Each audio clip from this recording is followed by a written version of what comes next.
The starship Concordia moved through space like a floating city. Its long metal halls stretched for miles, filled with laboratories, living quarters, and meeting rooms. 7 different alien species lived and worked together on this massive research vessel. They traveled from planet to planet, studying new worlds that might be good homes for life. But in the ship's largest observation deck, only one being sat alone. Zarathel pressed her crystalline body against the cold metal bench. Her transparent skin caught the light from distant stars and split it into rainbow colors that danced across the walls. She should have been beautiful to watch, but no one was there to see her. The huge room with its wall-to-wall windows showing the endless black of space felt empty and cold. Her people, the Catherians, spoke to each other through musical sounds that came from deep inside their crystal bodies. Right now, Zarathel's music was barely a whisper. The soft, sad notes that escaped from her seemed to get lost in the big empty room. She had not spoken to another Catherian in 23 days. 3 months ago, everything had been different. Zarathel had been one of the most respected young scientists on the ship. Her research into harmonic resonance patterns had shown great promise. The other Catherians had listened to her ideas with interest. Her supervisor, Elder Kyrnus, had even hinted that she might be chosen for advanced studies when they returned home. Then came the disaster. Zarathel had been testing a new way to scan planets using sound waves. She thought she had found a method that could detect life signs from much farther away than ever before. If it worked, it would save the expedition months of travel time. She had been so excited, so sure of her calculations. The test had gone wrong in ways she still did not fully understand. Instead of sending out a gentle scan, her equipment had released a massive burst of harmonic energy. The wave had damaged 3 other research projects and destroyed weeks of careful data collection. Worse, it had interfered with the ship's navigation systems for 6 hours, leaving them drifting blind in space. No one had been hurt, but the damage was done. The other species on the ship had been understanding, even helpful in fixing the problems. But her own people had turned away from her completely. Catherian society did not forgive failure easily. Their culture was built on harmony, on each individual playing their perfect part in the greater song of their civilization. When someone broke that harmony, they became discord. And discord was not tolerated. Elder Kyrnus had not shouted at her or even spoken harsh words. That would have been better, Zarathel thought. Instead, he had simply stopped acknowledging her existence. When she tried to explain what had gone wrong, he would look through her as if she were not there. The other Catherians followed his lead. They stepped around her in the hallways. They changed their seating arrangements in meetings so that empty chairs surrounded her. When she tried to join conversations, the musical tones would stop until she left. The message was clear: she no longer belonged. Now Zarathel spent her days alone. She still did her assigned work, running basic scans and organizing data that others had collected. But no one asked for her opinions or included her in planning sessions. She ate her meals by herself, usually in this same observation deck where she could stare out at the stars and remember when she had dreamed of discovering new worlds. The other alien species on the ship seemed to understand that she was being punished, though they probably did not know the details. The insect-like Vrex clicked their mandibles in what might have been sympathy when they passed her, but they never stopped to talk. The gaseous Nethani would shift their cloudy forms in greeting, but conversations with them required special equipment that she was no longer trusted to use. The reptilian Sauroch nodded politely, but kept their distance, following the social cues. They observed from the Catherians. Zarathel understood. It was safer for everyone to treat her as the Catherians did. The ship was a delicate balance of different cultures and species. No one wanted to create problems by getting involved in internal Catherian politics. So she sat alone and watched the stars. Sometimes she tried to lose herself in the beauty of space. The Concordia was traveling through a region filled with young blue stars that burned bright and hot. Their light created spectacular displays when it hit the cosmic dust clouds scattered throughout the area. She had seen 3 different nebulae this week, each one a masterpiece of color and light that stretched across millions of miles. But even the beauty of the universe felt cold and distant now. She used to share these sights with her colleagues, pointing out interesting stellar formations and discussing what they might find when they got closer. Now she experienced everything in silence. Her crystal body grew dimmer as the ship's day cycle moved toward evening. The observation deck's lights automatically adjusted, but Zarathel barely noticed. She had been sitting in the same spot for 4 hours, pretending to read research reports on her datapad while actually just staring at the endless black between the stars. The soft sound of the deck's entrance doors opening made her look up hopefully, but it was only a maintenance robot making its rounds. The small mechanical device rolled past her without stopping, cleaning the floors and checking the environmental systems. Even the robots seemed to have more purpose and belonging than she did. Zarathel's musical tones dropped to their lowest, most melancholy register. The sound was so quiet that it barely reached beyond her own crystalline form. It was a song of loneliness, of regret, of dreams that had shattered as completely as crystal dropped on stone.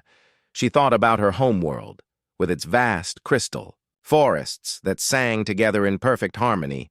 Every Cytherian had their place in the great song, from the youngest children learning their first notes to the ancient elders whose deep bass tones formed the foundation of their civilization.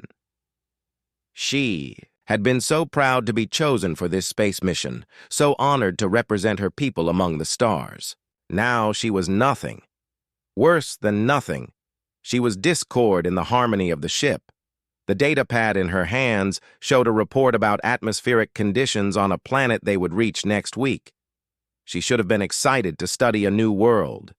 But the research felt pointless when she was not allowed to contribute anything meaningful. She would take basic readings, file standard reports, and watch from the sidelines while others made the real discoveries. As the ship's night cycle began, Zarathel finally stood up from the bench. Her transparent body caught the emergency lighting and cast strange shadows on the walls. She would return to her quarters, try to sleep, and tomorrow she would sit alone again. The observation deck fell silent except for the quiet hum of the ship's engines and the whisper of air through the ventilation systems. Stars continued to shine through the massive windows, beautiful and distant and cold. In the morning, she would sit here again, alone with her shame and her broken dreams, watching the universe pass by like a museum display she was no longer allowed to touch. The docking bay of the Concordia buzzed with activity as the transport shuttle locked into place. Captain Veltar, a tall Saurok with dark green scales, stood waiting with his usual welcoming committee. Today they were receiving their newest crew member, the first human to join a deep space research mission this far from Earth. Commander Sarah Chen stepped off the shuttle with her equipment bag slung over her shoulder. She was smaller than most of the alien species around her, but she moved with quiet confidence. Her dark hair was pulled back in a simple ponytail, and her brown eyes took in everything around her with obvious curiosity. "Welcome aboard the Concordia, Commander Chen," Captain Veltar said in his deep, rumbling voice. His translator device made his words sound perfectly clear, though it could not hide his slight uncertainty about how to interact with this new species. "Thank you, Captain. I'm honored to be here," Sarah replied. She offered her hand in the human greeting gesture, and after a moment's hesitation, the captain touched her fingers with one of his clawed hands. The tour began immediately. Sarah found herself walking through corridors that seemed designed for beings much larger than humans. The ceilings were high, the doorways wide, and the gentle artificial gravity felt slightly heavier than Earth standard. But she adapted quickly, asking questions about the ship's systems and showing genuine interest in everything she saw. The Concordia houses representatives from 7 different species, Captain Veltar explained as they walked. We have found that diversity in perspective leads to better scientific results. Your people's inclusion in this mission represents an important step in galactic cooperation. Sarah nodded, but she noticed something in his tone that suggested not everyone on the ship was completely happy about humans joining their work. She had expected some resistance. Humans were newcomers to interstellar travel, and their reputation for being emotional and unpredictable had spread ahead of them. They visited the main laboratories first. Sarah met Dr. Zenmoth, a Vrex researcher whose insect-like body moved with precise efficiency as he showed her the biological analysis equipment. His 4 arms worked independently, demonstrating techniques that had taken his species thousands of years to develop. Sarah watched with fascination, asking technical questions that seemed to surprise and please him. In the atmospheric studies lab, she encountered her first Nathani, a being made of shifting colored gases contained within a specialized suit. Korval spoke through a voice synthesizer, explaining how their gaseous forms allowed them to understand planetary atmospheres in ways that solid beings could not. Sarah found their perspective amazing and said so, which made Korval's form brighten noticeably. The geological section was run by a team of Sauroch who showed her rock samples from dozens of different worlds. Their methodical approach to cataloging planetary compositions impressed her, and she shared some techniques that human geologists had developed. The exchange was productive and friendly, but it was in the harmonic analysis lab that Sarah first noticed something was wrong. Elder Kirnas, the lead Catherian scientist, gave them a tour that was technically complete, but somehow felt cold. His crystalline form caught the lab's lights beautifully, and his musical voice was perfectly polite, but Sarah sensed tension she could not quite identify.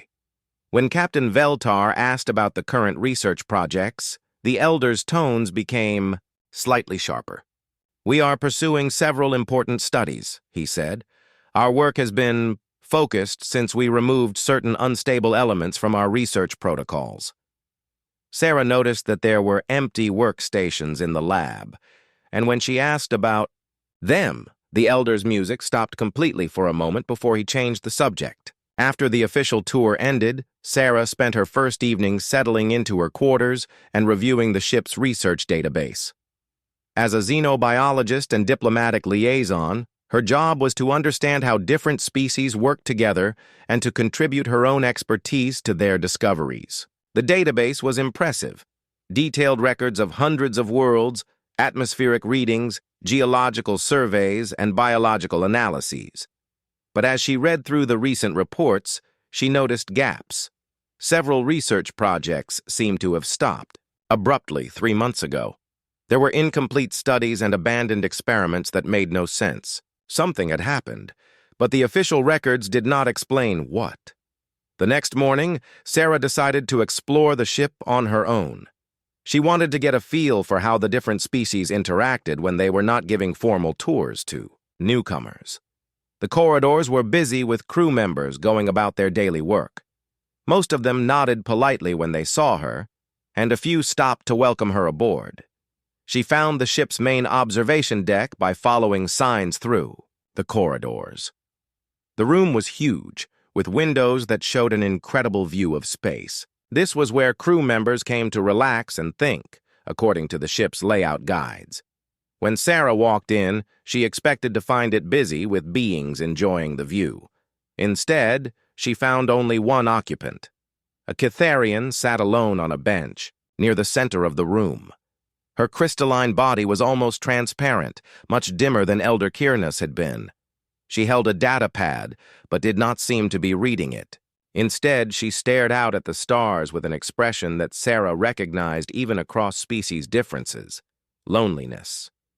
Sarah had always been good at reading people, and this being was clearly unhappy. The soft musical tones coming from her crystal form were barely audible, but they sounded sad to Sarah's ears. Everything about her posture suggested someone who had been sitting alone for a long time. The human part of Sarah's mind immediately wanted to go over and introduce herself, but her diplomatic training made her pause. She was new here and did not understand the social dynamics yet. Maybe this Cytherian preferred to be alone. Maybe there were cultural reasons why others were not sitting with her. Sarah compromised by finding a seat across the room where she could observe without intruding. She pulled out her own datapad and began reading reports while keeping an eye on the solitary figure. Over the next hour, several other beings came into the observation deck. A group of Rex entered, chatted among themselves for a while, then left. 2 Sorok came in separately, found seats with good views, and spent time in quiet contemplation before departing. A Nathani drifted through, pausing at different windows before moving on. None of them approached the Cytherian. More strangely, they all seemed to actively avoid the area where she sat. Not in an obvious way, they were polite about it, but Sarah noticed that no one sat within several rows of benches around her. It was as if there was an invisible barrier that kept others away. When the Cytherian finally stood up and left, Sarah waited a few minutes before approaching the bench where she had been sitting. There was nothing unusual about the spot itself, just a regular observation bench with a good view of space. But Sarah's instincts told her that something important was happening here that she did not understand. That evening, Sarah asked the ship's AI for more information about the crew roster and recent personnel changes. The AI was helpful but limited. It could provide basic facts, but could not speculate about social dynamics or individual relationships. What Sarah learned was concerning. The Cytherian she had seen was named Zarathel, a young xenobiologist specializing in harmonic resonance studies. 3 months ago, she had been listed as a promising researcher working on advanced scanning techniques. Now her assignments were limited to basic data entry and routine maintenance tasks. The timing matched the gaps Sarah had noticed in the research records. Something had happened to Zarathel 3 months ago, and whatever it was had changed her status on the ship completely. Sarah went to sleep that night, thinking about the lonely figure in the observation deck and the careful way that others had avoided her. Her diplomatic training told her to be cautious, to learn more before taking any action, but her human instincts told her that someone was suffering, and that was hard for her to ignore. Tomorrow, she decided, she would try to learn more about what had happened and why a fellow scientist was sitting alone in the vast emptiness of space. Sarah spent her second day on the Concordia, trying to understand what had happened to Zarathel. She could not ask directly. That would be rude and might cause problems with the delicate social balance she was still learning. Instead, she listened carefully to conversations and watched how different crew members interacted. During her work in the biological analysis lab, she overheard 2 VREX researchers discussing equipment schedules. One mentioned that the harmonic resonance scanner had been offline for months, but when the other asked why, the first one just clicked his mandibles in what Sarah was learning meant, "Not my business to discuss." At lunch, she sat with a mixed group of scientists from different species. The conversation was friendly and professional, covering their current research and the planets they would visit next. But when Sarah casually asked about harmonic scanning techniques, the table went quiet for a moment before someone changed the subject. It was like there was a hole in the ship's social fabric where Zarathel used to be, and everyone had agreed to pretend that hole did not exist. That afternoon, Sarah made her decision. She had always believed that when someone was hurting, the right thing to do was to reach out. Her human culture valued second chances and redemption in ways that might not translate to alien societies, but she could not just ignore obvious suffering. She found Zarathel in the observation deck again, sitting in the same spot as the day before. The Cytherian's crystalline form was even dimmer today, and her musical tones were so quiet that Sarah could barely hear them. She looked like someone who was slowly fading away. Sarah walked across the room and sat down on the bench next to her. Zarathel's form flickered with surprise. Her musical tones stopped completely, and she turned to stare at the human with wide, crystal-clear eyes. Sarah could see confusion and fear in her expression, as if she could not understand why someone was choosing to sit beside her. "Hello," Sarah said simply. "I'm Commander Chen. I'm new on the ship." For a long moment, Zarathel did not respond. When she finally spoke, her musical voice was so soft that Sarah had to strain to hear the translation through her communication device. "You should not sit here," Zarathel whispered.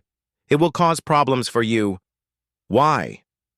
Sarah asked, settling more comfortably on the bench and pulling out her datapad. "It seems like a good spot.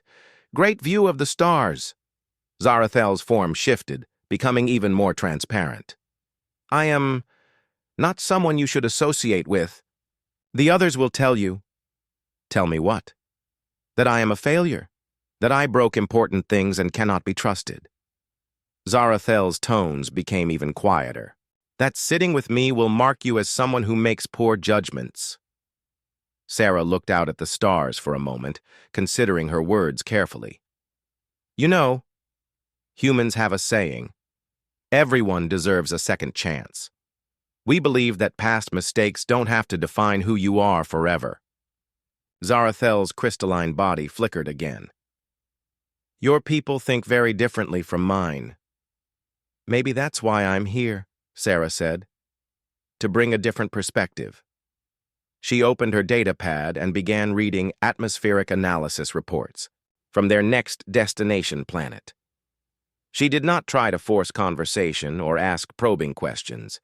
She simply shared the space, working quietly while Zarathel sat in stunned silence beside her. After an hour, Zarathel spoke again. "Why are you doing this?" Sarah looked up from her reading. "Doing what?" "Sitting here, with me." Sarah thought about how to explain human compassion to someone from a culture that seemed to have no concept of forgiveness. "Because you looked lonely," she said finally, "and because everyone deserves to have someone sit with them sometimes." Zarathel's musical tones changed slightly, becoming a little stronger. "You do not even know what I did.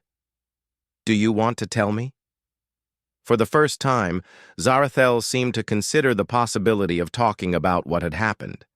Her form brightened slightly as she weighed the idea, then dimmed again as fear took over. "It would only confirm that you should stay away from me," she said. "Let me decide that for myself," Sarah replied gently. The rest of their time together passed in comfortable silence. When Zarathel finally left, she paused for a moment and looked back at Sarah with something that might have been gratitude.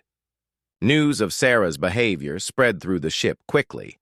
That evening, Dr. Zenmoth approached her after dinner with obvious concern. "Commander Chen," he said, his forearms moving in agitated patterns, "I feel I should warn you about the individual you were seen with today." "Zarathel?" Sarah asked. "Yes, she was involved in a serious incident several months ago. Her reckless experimentation caused significant damage and put the entire mission at risk. The Catherians have addressed the situation in their own way." Sarah nodded thoughtfully. "What kind of experimentation?" Dr. Zenmoth's mandibles clicked uncertainly. "I am not an expert in harmonic resonance technology, but I understand her methods were extremely unconventional and ultimately dangerous." "Unconventional how?" "I cannot say. The Catherians do not discuss it, and the research files have been sealed." Dr. Zenmoth leaned closer. "But I urge you to be cautious. Association with her could damage your reputation among the crew." "I appreciate your concern," Sarah said, "but I think I'll form my own opinions." Over the next few days, Sarah established a routine. Each afternoon, she would bring her work to the observation deck and sit beside Zarathel. Sometimes they talked, briefly about neutral topics. The beauty of the star formations they were passing, the interesting properties of the nebulae visible through the windows. Mostly, they worked in companionable silence. Zarathel began to relax slightly. Her crystalline form grew a little brighter, and her musical tones became more audible. She started to show curiosity about Sarah's work, asking careful questions about human biological research methods. Sarah shared some of her own experiences, stories about Earth's biodiversity, the challenges of studying life in different environments, the excitement of discovering something new. She spoke about human scientific culture, where failure was seen as a learning opportunity rather than a permanent mark of shame. "Your people make mistakes and continue working?" Zarathel asked one day, her tones filled with wonder. "All the time," Sarah said. "Some of our greatest discoveries came from experiments that went wrong in unexpected ways.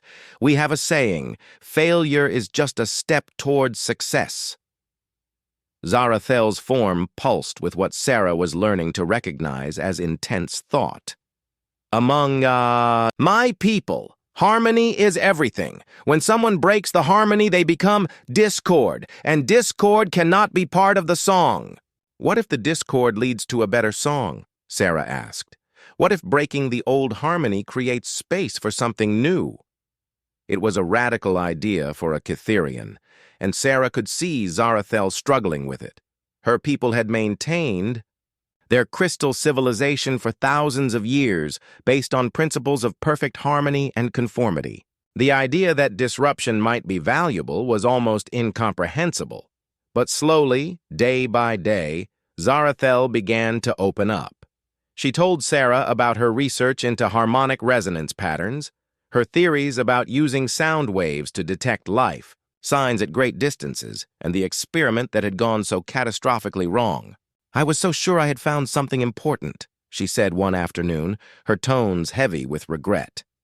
"A way to scan entire star systems for biological activity without having to travel to each planet. It would have revolutionized exploration." "What happened?" Sarah asked gently. Zarathel's form dimmed. "I miscalculated the resonance frequency. Instead of a gentle scan, I created a harmonic pulse that damaged half the ship's systems. We were lost in space for hours while repairs were made." Sarah listened carefully to the technical details. As a xenobiologist, she understood enough about harmonic technology to realize that Zarathel's approach had been genuinely innovative. Risky, yes, but potentially brilliant. "Have you considered trying again?" Sarah asked. "With better safeguards?" Zarathel's musical tones stopped completely. "I am not allowed to conduct research anymore, and even if I were, no one would trust my judgment after what happened." "I might," Sarah said quietly. For the first time since she had met her, Zarathel's crystalline form blazed with bright, clear light. Her musical tones rose to a level that filled the entire observation deck with beautiful, complex harmonies. Then, just as quickly, she dimmed again. "You do not understand," she whispered. "Among my people there is no coming back from failure. I am marked forever." "Maybe among your people," Sarah said. "But this ship has 7 different species. Maybe it's time to try a different kind of harmony." The emergency alarms began blaring just after midnight, jolting Sarah awake in her quarters. Red lights flashed in the corridors as crew members rushed to their stations. Sarah pulled on her uniform and ran toward the bridge, her heart racing, as she tried to understand what was happening. Captain Veltar stood in the center of the command deck, his scaled face tight with concentration. Multiple screens showed data streams that made no sense to Sarah, readings that seemed to flicker and change faster than the instruments could track them. "What's the situation?" Sarah asked Dr. Senmoth, who was working frantically at a science station. "We have encountered something unprecedented," he replied, his forearms moving across different control panels simultaneously. "A planet that should not exist according to our understanding of physics." On the main screen, Sarah saw what looked like a normal terrestrial world. Rocky continents, blue oceans, white clouds. But as she watched, the entire planet seemed to shimmer and fade, becoming translucent before solidifying again. It phases in and out of our dimension, Captain Veltar explained. Every few minutes it becomes completely intangible. Our standard scanning equipment cannot get stable readings. Elder Kyrannus approached the captain, his crystalline form radiating tension. We have attempted harmonic resonance scans, but the dimensional instability interferes with our equipment. The readings are meaningless. Dr. Zenmoth's mandibles clicked in frustration. Biological sensors detect life signs during the solid phases, but we cannot maintain contact long enough to analyze them properly. The planetary atmosphere appears suitable for several known species, but we cannot confirm the data. Sarah watched the planet phase out of existence again, leaving only empty space where it had been moments before. When it returned, it looked exactly the same, but all their instruments had to restart their scanning processes. "How long has this been going on?" she asked. 18 hours, Captain Veltar replied. "We are supposed to catalog this system and move on, but we cannot complete our mission without understanding what we are seeing. The planet appears to contain multiple ecosystems and possibly signs of intelligent life, but we cannot study something that keeps disappearing," Elder Kyrannus finished.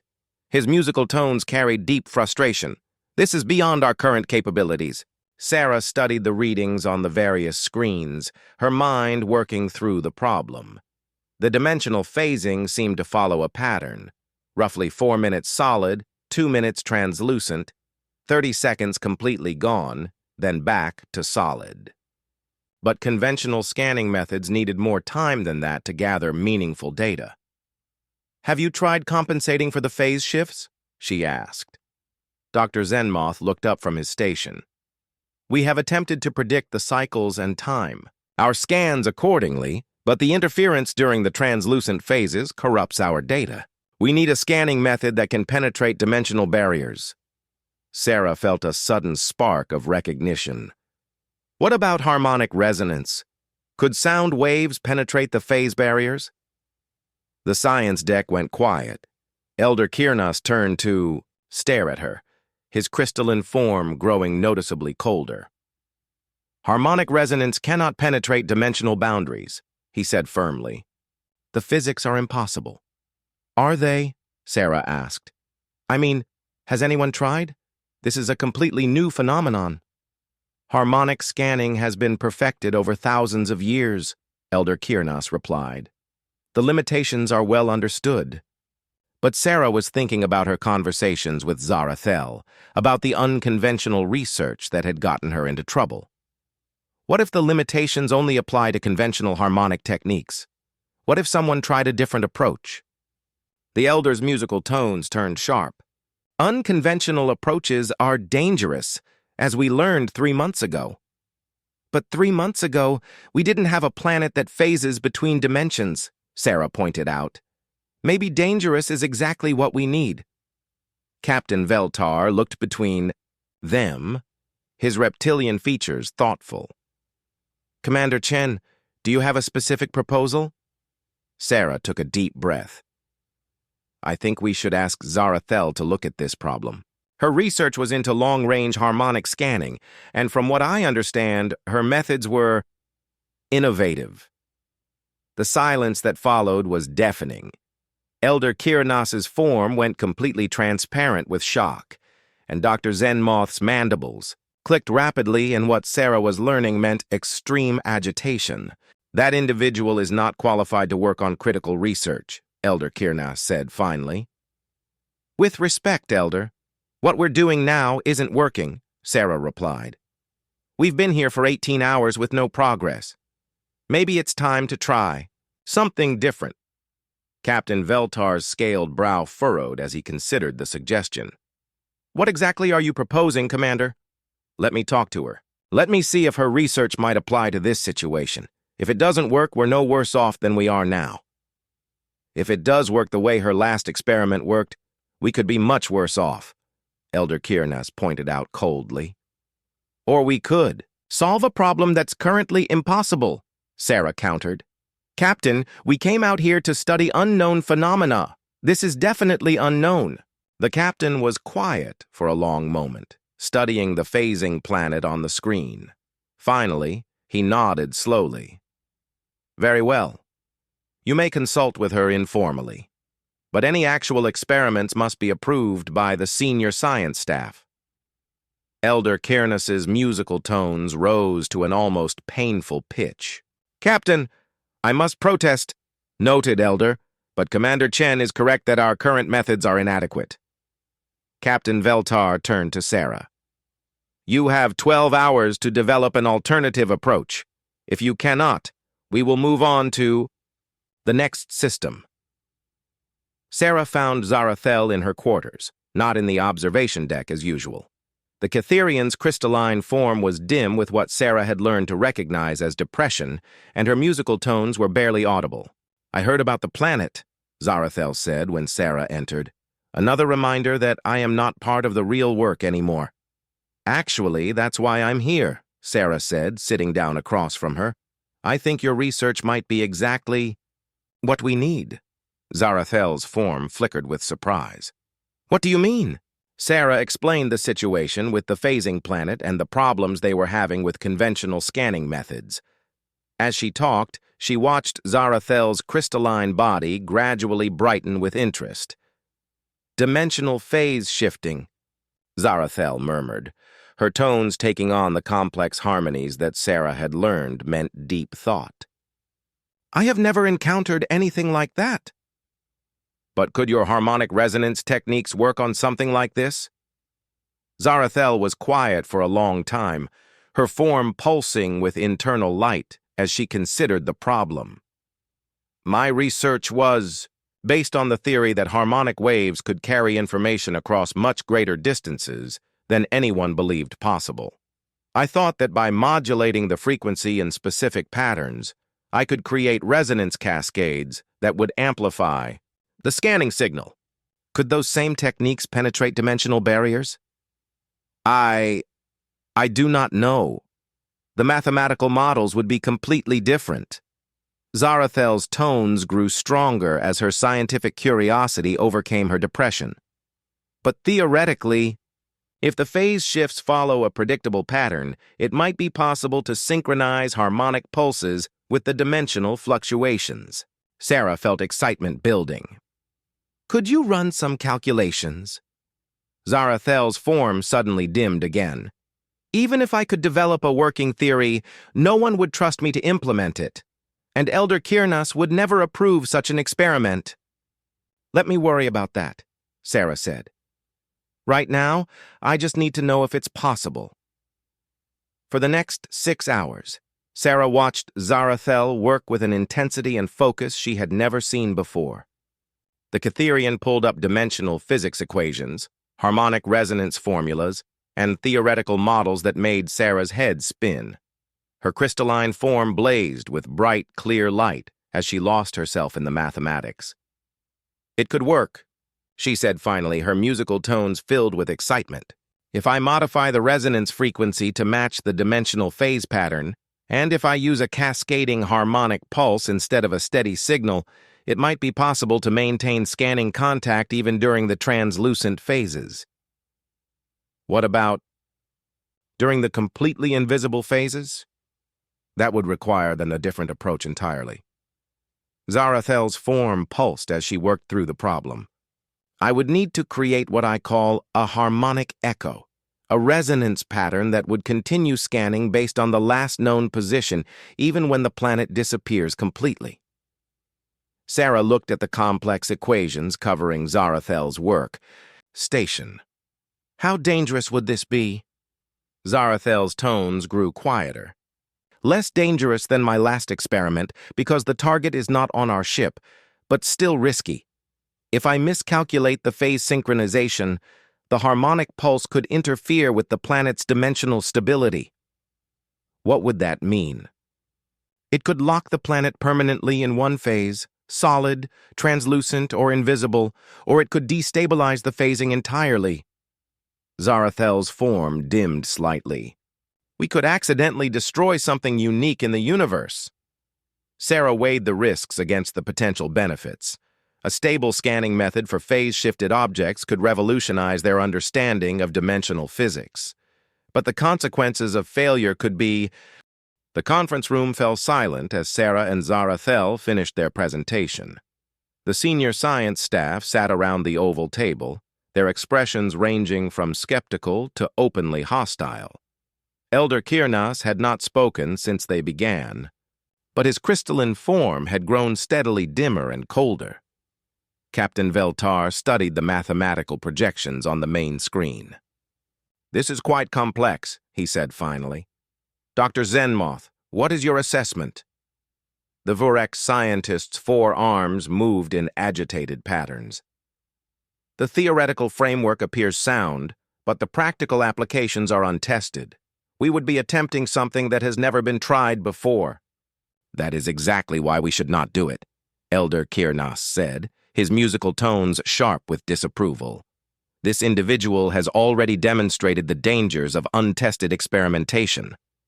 Sarah felt Zarathel shrink beside her, the Catherian's form growing more transparent with each criticism. But she had not brought her this far to give up now. "Elder Kirnas, with respect, the situation 3 months ago was different," Sarah said. "Zarathel was working alone without oversight or collaboration. This time we would be working as a team." "A team led by someone who has proven unreliable," the elder replied coldly. "A team led by someone who understands this problem better than anyone else on the ship," Sarah countered.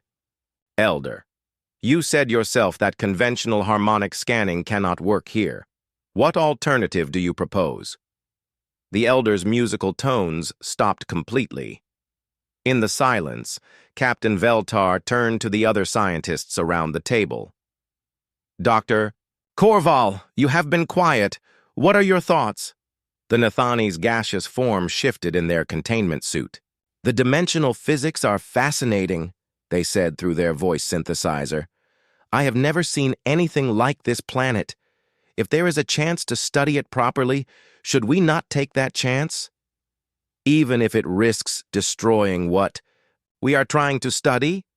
Elder Kirnas asked. "All discovery involves risk," replied Dr. Mokhtar, one of the Saurok geologists. "The question is whether the potential knowledge justifies that risk." Sarah watched the debate continue, but she could see that opinions were divided. Some of the scientists were intrigued by the possibilities, while others shared Elder Kirnas's concerns about safety and Zarathel's past failure. Finally, Captain Veltar raised a scaled hand for silence. "Zarathel," he said, speaking directly, to her for the first time since she had entered the room. "You have listened to these concerns. How do you respond?" Zarathel's form flickered with surprise and fear. She had not expected to be asked to defend herself. When she spoke, her musical tones were barely audible. I cannot promise that nothing will go wrong," she said. 3 months ago, I thought I had accounted for every variable, and I was wrong. But I have learned from that mistake." "What have you learned?" the captain asked, gently. Zarathel's form grew slightly brighter as she found her voice. "I learned that being certain is not the same as being right. I learned that safeguards are not signs of weakness, but of wisdom. And I learned that working alone makes it impossible to see your own blind spots." She turned to look around the table, meeting the eyes of each scientist. "I am not asking you to trust me. I am asking you to work with me, to check my calculations, question my assumptions, and help me build safeguards I might not think of myself." Sarah felt a surge of pride. This was the confident scientist she had glimpsed beneath the shame and isolation. "The mathematical models are solid," Zarathel continued, her tones growing stronger. "But mathematics is not enough. I need Dr. Zenmoth's expertise in equipment design. I need Dr. Korval's understanding of dimensional physics. I need the engineering knowledge of the Saurok team. And if something goes wrong?" Elder Kirnas asked. Zarathel's form dimmed slightly, but she did not back down. "Then it will be because we all made the decision together. based on the best information we had, not because I acted alone in arrogance. The room was quiet for a long moment. Then Dr. Zenmoth clicked his mandibles thoughtfully. The safeguard protocols you have outlined are extensive. Multiple cutoff switches, automatic shutdown procedures, constant monitoring of dimensional stability. It would require round-the-clock observation by teams from multiple species, Zarathel agreed. No single person would have the authority to override safety measures. Captain Veltar looked around the table one more time. All in favor of attempting this experiment?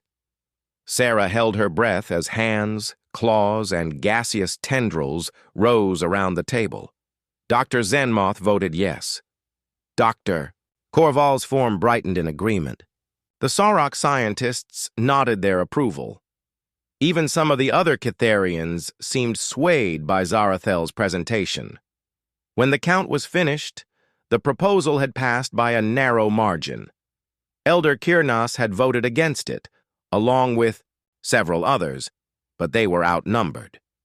Very well, Captain Veltar said. We will attempt this experiment, but with the understanding that safety is our first priority. Zarathel, you will lead the theoretical work, but all practical decisions must be approved by the full science team. Understood, Captain, Zarathel replied, her crystalline form blazing with excitement and hope. The next 3 days were unlike anything Sarah had seen aboard the Concordia. The ship's laboratories became centers of intense collaboration as teams from different species worked together to build and test Zarathel's equipment. The harmonic resonance lab, which had been closed for months, hummed with activity as scientists who had never spoken to each other shared ideas and expertise. Zarathel was at the center of it all, her scientific brilliance finally given room to shine. She worked with Dr. Zenmoth to design new scanning arrays, collaborated with Dr. Korval on dimensional mathematics, and spent hours with the Sauroch engineers building safeguard systems. Sarah watched it all with fascination. This was what the ship could be when it worked properly, not 7 separate species tolerating each other, but a true collaboration where different perspectives created something greater than any one group could achieve alone. On the day of the experiment, the main science lab was packed with observers. Every senior staff member was present, along with technicians and researchers who wanted to witness this unprecedented attempt. Zarathel stood at the control station, her crystalline form bright with nervous energy. Around her, displays showed the phasing planet, dimensional stability readings, and the complex harmonic equations that would guide their scanning attempt. All stations report ready, Captain Veltar announced from the observation area. Beginning phase synchronization, Zarathel said, her musical tones clear and confident. Harmonic resonance array coming online. Sarah watched the displays as waves of sound energy reached out toward the distant planet. The timing had to be perfect. The harmonic pulse needed to arrive just as the planet began its phase transition. Contact established, Dr. Zenmoth announced. Receiving clear biological readings. Dimensional stability holding steady, Doctor. Korval added. No interference with the phase pattern. As the planet shifted into its translucent state, Sarah held her breath. This was the moment when conventional scanning always failed.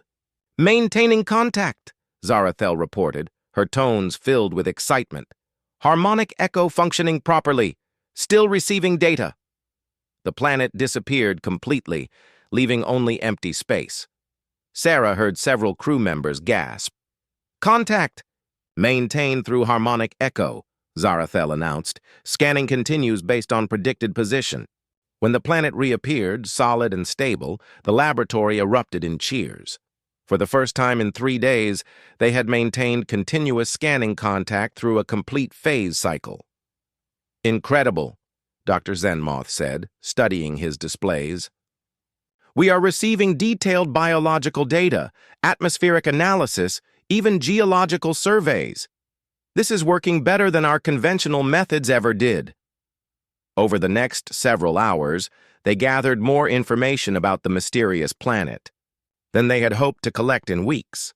The harmonic resonance technique not only penetrated the dimensional barriers, but seemed to enhance their scanning resolution.